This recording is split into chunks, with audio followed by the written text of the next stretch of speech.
Commander Vash'tak stood on the bridge of the Crimson Talon, his scaled hands clasped behind his armored back as he gazed out at the star-speckled void ahead. The massive dreadnought, stretching nearly 3 kilometers from bow to stern, hummed with the quiet confidence of absolute power.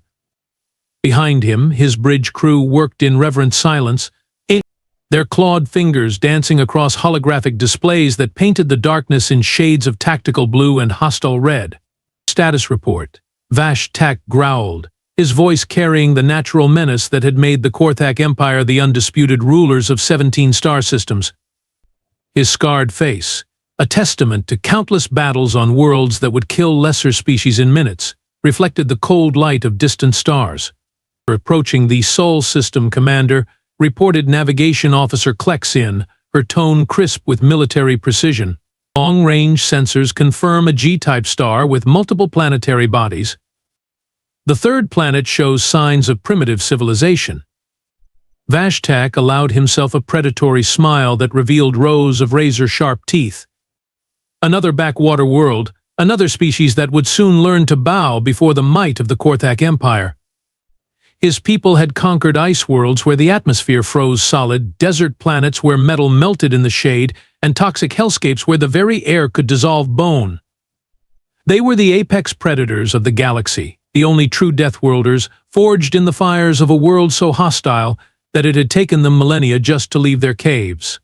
"Any signs of advanced technology?" he asked, though he already knew the answer. These primitive species were always the same, barely managing to scratch their way into space with crude chemical rockets and laughable defensive capabilities. "Minimal, sir," Klexin replied with barely concealed amusement. "Some orbital installations, basic communication arrays. Nothing that could pose even the slightest threat to our forces." Vash'tak's laughter rumbled through the bridge like distant thunder. "Of course not. Ready the intimidation protocols. We'll give these, what do they call themselves? Humans, sir. We'll give these humans the standard choice. Submit or be obliterated." He turned to face his crew, his eyes gleaming with the confidence born of 1,000 easy victories. After all, what could possibly go wrong with such a primitive species? The Crimson Talon glided through the outer reaches of the Sol system with all the subtlety of a sledgehammer through glass. Vash'tak watched with smug satisfaction as the sensor arrays detected the pathetic orbital platforms surrounding the third planet. Tiny metal boxes barely the size of escape pods, drifting in predictable patterns like cosmic debris. "Commander, we're receiving a transmission from the planet," Communications Officer Thrick Uhl announced, his voice tinged with surprise. "Already? How delightfully eager to surrender," Vash'tak chuckled. "Put them through." The main screen flickered to life, revealing a human female in what appeared to be a military uniform. Her dark hair was pulled back severely, and her brown eyes held an intensity that made Vash'tak pause for just a moment. The name tag on her uniform read Torres. "This is Admiral Rebecca Torres of the United Earth Defense Force," she said, her voice steady and unnervingly calm. "You have entered sovereign human space without authorization. Turn around and leave immediately or face the consequences." Vash'tak's bridge crew erupted in laughter. The sheer audacity of this tiny, soft-looking creature threatening them was beyond comprehension. Vash'tak himself couldn't help but grin at the absurdity. "Little human," he rumbled, leaning forward with predatory amusement, "do you have any idea what you're dealing with? We are the Korthak Empire, conquerors of 17 worlds, masters of—" The transmission cut off abruptly. Vash'tak's amusement turned to annoyance. "Store the connection." "I wasn't finished intimidating them, sir." Tactical Officer Grexmore's voice cracked slightly. "Those orbital platforms, they're moving." Vash'tak spun around to stare at the tactical display. The small satellites that had been drifting lazily in orbit were suddenly accelerating, repositioning themselves with impossible precision. Worse, the sensor readings were changing. What had appeared to be simple communication arrays were revealing hidden weapon systems, shield generators, and propulsion capabilities that defied their primitive appearance. "Impossible," Vash'tak whispered. "Those readings must be—" The first salvo of particle beams lanced through space, striking the Crimson Talon's forward shields with enough force to make the massive ship shudder. Warning klaxons began wailing as more platforms opened fire, their coordinated assault coming from angles that should have been impossible to achieve. "How are they moving like that?" Grexmore shouted over the chaos. "Their propulsion signatures don't match any known technology." On the main screen, Admiral Torres had returned, and she was actually smiling. Not the confident smile of a superior being, but something far more unsettling, the grin of someone who was genuinely enjoying herself. "Welcome to Earth, Commander," she said sweetly. "Hope you brought your best game, because we certainly did." Aboard their closest vessel, Vash'tak snarled, his patience finally snapping after 20 minutes of dodging impossibly agile human fighters. "If we can't destroy them from a distance, we'll tear them apart with our bare claws." Squad leader Brix Hal and his elite warriors thundered through the breach they'd carved in the human cruiser's hull, their powered armor gleaming with menace. The ship's interior was cramped compared to Korthak vessels, barely tall enough for his warriors to stand upright. Emergency lighting bathed everything in an eerie red glow, and the air tasted wrong, too thin, too dry, with an odd metallic tang. "Sweep and clear," Brix Hal commanded. "Show these primitives what real warriors look like." They hadn't made it 10 meters before the first trap triggered. The corridor floor gave way beneath warrior Keth Mar, dropping him into what appeared to be a maintenance shaft. His screams echoed from below, followed by sounds that made even battle-hardened Korthak warriors wince. "Sir," came Keth Mar's voice through the comm, strained with pain, "the humans have filled this shaft with some kind of sticky foam. I can't move, and it's hardening around my armor." "Destruction foam," a cheerful human voice called out from somewhere ahead. "Great for emergency hull repairs, terrible for uninvited guests. Oh, and fair warning, it's about to get a lot more interesting down here." A figure stepped into view at the far end of the corridor. Human male, average height, wearing what looked like a standard ship uniform rather than combat armor. His name tag read Morrison, and he was grinning like he'd just been told the galaxy's funniest joke. "I'm Captain Jake Morrison," he announced, as if they were meeting at a social gathering. "Welcome aboard the Defiant. Sorry about the mess, but we weren't expecting company." Brix Hal raised his plasma rifle. "Surrender now, human, and your death will be swift." Morrison tilted his head thoughtfully. "You know, back on Earth we have these creatures called honey badgers.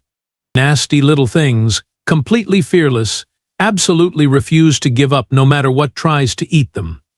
He paused, his grin widening. "Guess which species we learned our attitude from?" The lights went out. In the sudden darkness, chaos erupted. The humans had clearly trained for this exact scenario, moving through their own ship like they'd been born in zero visibility. Brix Hal's night vision showed him glimpses of Morrison and his crew appearing and disappearing like ghosts, striking with improvised weapons that shouldn't have been able to penetrate Korthak armor but somehow did. One warrior went down screaming as a human engineer jammed something that looked like a modified welding torch through a joint in his armor. Another found himself tangled in what appeared to be repurposed cargo netting, electrified and contracting like a living thing. "How are they moving so fast?" Warrior Glexium gasped over the comm. "Their biology readings show they should be slow, fragile." Morrison's voice drifted through the darkness, still infuriatingly casual. "Funny thing about living on a planet where literally everything tries to kill you from birth. You either adapt fast, or you become fertilizer. We got really, really good at adapting." Brix Hal managed to corner Morrison near what looked like an escape pod bay. The human captain was breathing hard but showed no signs of backing down, even with a plasma rifle pointed at his chest. "Your homeworld," Brix Hal demanded. "What kind of Deathworld spawned creatures like you?" Morrison's laugh was genuinely delighted. "Deathworld? Oh, buddy, you have no idea what you've gotten yourself into." "Get me a full analysis of their homeworld," Vash'tak commanded, his voice tight with barely controlled frustration. The boarding operation had been a disaster, with half his elite warriors either captured or forced to retreat in humiliation. "I want to know what we're really dealing with." Chief Scientist Thexral hunched over her workstation, her 6 arms working frantically across multiple displays as she compiled data from their long-range sensors and intercepted human transmissions. The information that began streaming across her screens made her blood run cold. "Commander," she called out, her voice trembling slightly, "you need to see this immediately."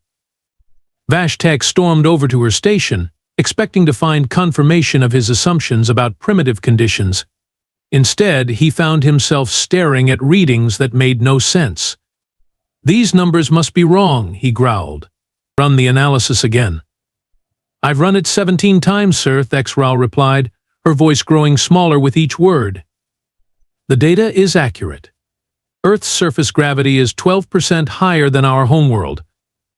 The atmospheric composition includes 21% free oxygen, which is highly corrosive and should be toxic to most life forms." Vash'tak's scaled brow furrowed. The Korthak homeworld of Korthaxis was already considered one of the harshest environments in known space. What else? What else? Thexral's hands shook as she brought up more data. The planet experiences regular geological upheavals, massive crustal movements that trigger seismic events measuring up to 9.5 on their Richter scale. For reference, sir, anything above a 6 on that scale would level our strongest cities. "Impossible," Vash'tak muttered, but his voice lacked conviction. "It gets worse, Commander." Thexral's voice was barely a whisper now. "They have weather systems that generate winds exceeding 300 kilometers per hour, electrical storms that discharge billions of volts of energy, ocean waves that reach heights of 30 meters during what they casually call storm season." The bridge had gone completely silent. Every officer was now listening, their earlier confidence evaporating like mist in the morning sun. "Continue," Vash'tak ordered, though part of him desperately wanted her to stop. "The planet is home to predators that make our most dangerous wildlife look like domesticated pets. Creatures called great white sharks that grow to 6 meters in length and can detect a single drop of blood from 5 kilometers away. And predators called grizzly bears that weigh 800 kilograms and can run at 60 kilometers per hour. And those are considered mid-level threats by human standards." Tactical Officer Grexmore let out a nervous laugh. "Come now, surely they don't face all of these conditions simultaneously?" Thexral turned to look at him with haunted eyes. "They evolved in coastal regions where all of these factors converge. Earthquakes, tsunamis, hurricanes, and apex predators were part of their daily survival requirements for millions of years." Vash'tak felt his legs grow weak. "What about their survival adaptations? Redundant organ systems, rapid healing capabilities, advanced pattern recognition, and something their scientists call adrenaline response that can increase their physical capabilities by up to 300% in crisis situations." Thexral paused, consulting her notes. "Oh, and they require only 6 to 8 hours of unconsciousness per day cycle, compared to our 14 hours. The silence on the bridge was deafening. These weren't primitive creatures stumbling around a garden world. These were apex survivors forged in conditions that would exterminate most known species within days. "Commander," Communications Officer Thrikul's voice cracked, "we're receiving another transmission from Admiral Torres." "Put her through," Vash'tak whispered, his earlier arrogance completely gone. Torres appeared on screen again, and this time her smile looked far more predatory than friendly. "Having second thoughts about your invasion plans, Commander? Because I should mention, what you've seen so far is us playing nice. We haven't even started showing you what Earth-born creativity can accomplish when we're actually trying to win." Admiral Torres had given them exactly 12 minutes to consider surrender. Well, Vash'tak spent 11 of those minutes staring at the tactical display, watching human ships move in patterns that defied every military doctrine he'd ever studied. When the 12th minute expired, the humans showed him what coordinated chaos actually looked like. "Multiple contacts incoming," Grexmore reported, his voice pitched higher than usual. "Wait, that's impossible. They're using our own sensor signatures." On the main screen, what appeared to be a wing of Korthak fighters screamed toward their formation. Only when they opened fire with distinctly human weapons did the horrible truth become clear. "They've hijacked our fighters," Thexral gasped. "But how? Our security protocols are unbreakable." The answer came in the form of a new transmission. A human female appeared on screen, her hair tied back in a practical ponytail, wearing coveralls stained with what looked suspiciously like Korthak hydraulic fluid. Her name tag read Santos, and she was grinning with the kind of manic joy that only engineers displayed when they'd just accomplished something theoretically impossible. "Hi there," Engineer Maria Santos chirped cheerfully.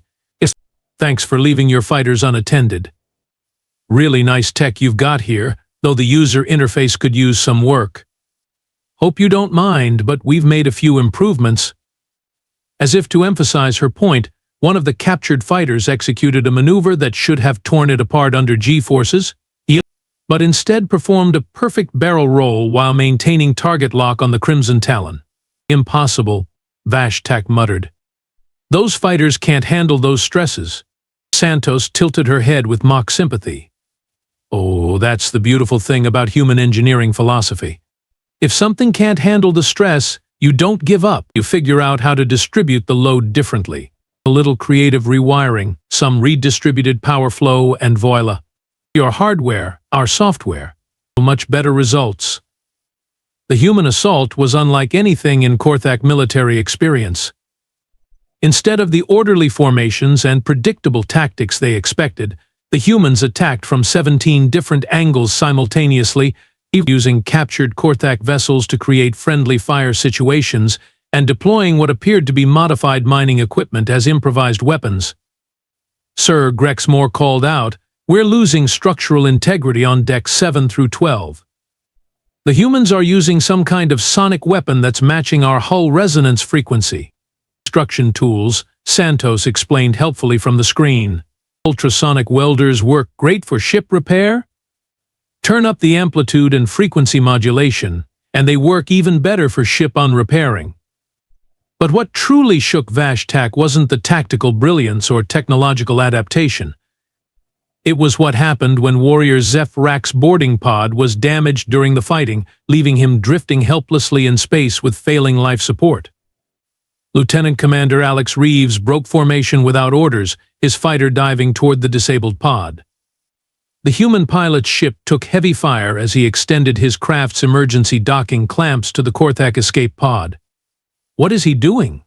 Vash'tak demanded. "Sir," Communications Officer Thrickgul reported with obvious confusion, "the human pilot is requesting emergency medical assistance for Warrior Zephrak. He's asking us to prepare a medical bay for our own warrior."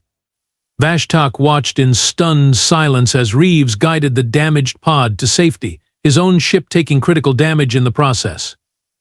When Korthak fighters moved to intercept, other human pilots immediately formed a protective screen around their squadmate, taking fire meant for him without hesitation. "He just saved an enemy warrior," Vash'tak whispered. "Why would he risk his life for someone trying to kill him?" On screen, Santos had overheard the question. Her expression softened slightly, though her eyes remained sharp. "Because that's what humans do, Commander. We fight like demons when we have to, but we don't let people die if we can help it. Even people shooting at us." Another human pilot's voice crackled over the comm. "Reeves is taking heavy fire. I'm going in." "Negative, Peterson," came Reeves' strained reply. "You've got a family to get home to." "So do you, you stubborn moron. Besides, Maria worked really hard on these upgrades. It'd be a shame not to field test them properly." Within seconds, 6 more human fighters had converged on Reeves' position, each pilot voluntarily diving into the crossfire to protect their teammate and his rescued enemy. Their coordination wasn't based on military hierarchy or tactical superiority. It was something far more dangerous, absolute trust in each other. Vash'tak realized with growing horror that he wasn't just facing skilled warriors or clever engineers, but he was fighting an entire species that genuinely cared whether their enemies lived or died, while simultaneously being willing to sacrifice everything for each other. "Admiral Torres," he said quietly into his communicator, "perhaps we should discuss terms." The tactical display told the story in brutal clarity. 3 Korthak dreadnoughts disabled, 7 destroyers captured and repurposed, and nearly half his fleet either retreating or requesting assistance. Vash'tak stared at the carnage with the hollow eyes of someone whose entire worldview had just collapsed like a house of cards in a hurricane. Commander Thexral's voice was barely a whisper. I've completed the comparative analysis between Earth and every documented Deathworld in our databases. Vash'tak almost didn't want to hear it, but nodded for her to continue. Earth ranks as a Class 12 Deathworld on the Galactic Habitability Scale. For reference, sir, our homeworld Korthaxis ranks as a Class 7. The highest classification we've ever encountered was Class 9. She paused, her hands trembling as she brought up additional data. According to these readings, Earth should be completely uninhabitable. The fact that any life evolved there at all defies probability calculations. And humans didn't just survive there, Vash'tak said slowly, the pieces finally clicking together. They thrived there. They became the apex species on a world that makes our supposedly harsh homeworld look like a vacation resort. Admiral Torres appeared on the main screen again, but this time her expression was serious, almost gentle. Behind her, Vash'tak could see human crew members tending to wounded Korthak prisoners with the same care they showed their own injured. Commander Vash'tak, she began, her voice carrying none of its earlier mockery, I think it's time we had an honest conversation. Your fleet is beaten, but that doesn't mean this has to end in more bloodshed. Vash'tak straightened his shoulders, trying to salvage some dignity from the disaster. What are your terms for our surrender? To his amazement, Torres actually looked surprised. Surrender? Commander, we don't want your surrender. We want to talk. Talk. The concept was so foreign to Korthak military doctrine that Vash'tak struggled to process it. Here's the thing, Torres continued, leaning forward slightly. We've been monitoring galactic communications for decades. We know the Korthak Empire has been expanding through conquest and intimidation. We also know that most species submit because they're terrified of you, not because you're actually providing them with anything beneficial. Vash'tak felt heat rise in his cheeks. We bring order to chaos, strength to weakness. You bring fear to the fearful, Torres corrected gently. But fear isn't strength, Commander. It's just fear. Real strength is knowing when to fight and when to build something better. She gestured to something off-screen, and a moment later Captain Morrison appeared beside her. His uniform was torn and he sported a fresh bandage on his forehead, but he was grinning with obvious satisfaction. Your warriors fought well, Morrison said, and Vash'tak was shocked to hear genuine respect in his voice. Brave, disciplined, tactically sound. But they're fighting for conquest, not survival. There's a difference. What are you proposing? Vash'tak asked, though he suspected he already knew the answer would upend everything he thought he understood about galactic politics. Torres smiled, and this time it held no trace of predatory amusement. Partnership. Your empire has resources, territory, and military expertise. We have adaptation capabilities, technological innovation, and a talent for solving problems that shouldn't have solutions. Imagine what we could accomplish working together instead of against each other. Vash'tak looked around his bridge at his officers. Every one of them was staring at the screen with expressions ranging from confusion to cautious hope. These humans had just demonstrated they could destroy the Korthak Empire if they chose to. Instead, they were offering cooperation. And if we refuse? He asked quietly. Then you leave, Torres said simply. We won't chase you, we won't hunt you down, and we won't invade your territory. But we also won't forget that you chose conquest over cooperation when given the choice. For the first time in his military career, Vash'tak found himself facing an enemy who had beaten him completely and then offered him friendship. The irony wasn't lost on him that the true Deathworlders were the ones teaching him about mercy. 6 months later, Vash'tak stood in the observation deck of the newly christened diplomatic vessel Harmony, watching human and Korthak engineers work side by side on what they were calling the Nexus Station.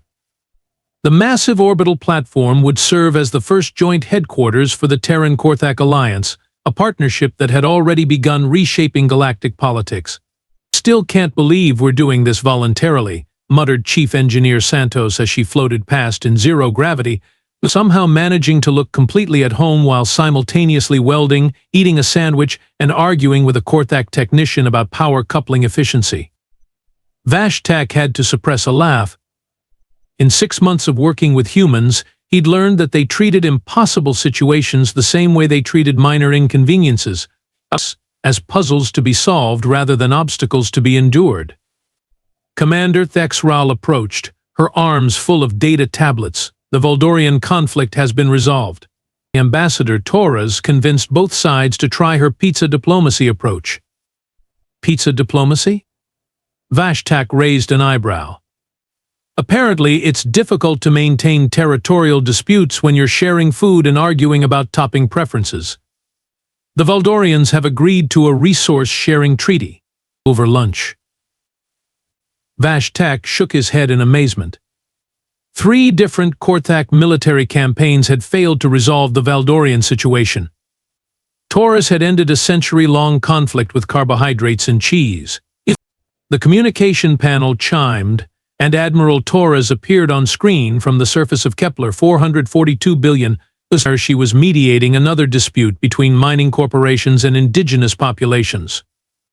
"Evening, Vash'tak," she said cheerfully, though she looked exhausted. "Just wanted to update you on the Kepler situation. Turns out the hostile indigenous species were just protecting their nursery grounds. Amazing how much easier negotiations become when you bother to ask what people actually want instead of assuming they're being unreasonable. Any other species would have simply evacuated the planet or eliminated the threat," Vash'tak observed. Torres grinned tiredly. "Any other species isn't crazy enough to live on a planet that actively tries to kill them every day. When you grow up dodging hurricanes and earthquakes, negotiating with upset parents protecting their kids seems pretty straightforward." As the transmission ended, Vash'tak turned back to the viewport. In the distance, he could see Earth hanging in space like a blue marble, serene and beautiful from this distance. It was almost impossible to believe that such a peaceful-looking world had produced the most terrifyingly effective species in the galaxy. The real irony, he reflected, wasn't that the Korthak had encountered superior Deathworlders. It was that the superior Deathworlders had turned out to be the first species in galactic history who used their lethal capabilities primarily to keep people alive. "Deathworlders," he murmured to himself, watching a human maintenance crew laugh as they worked. Who would have thought the scariest thing about them would be their kindness?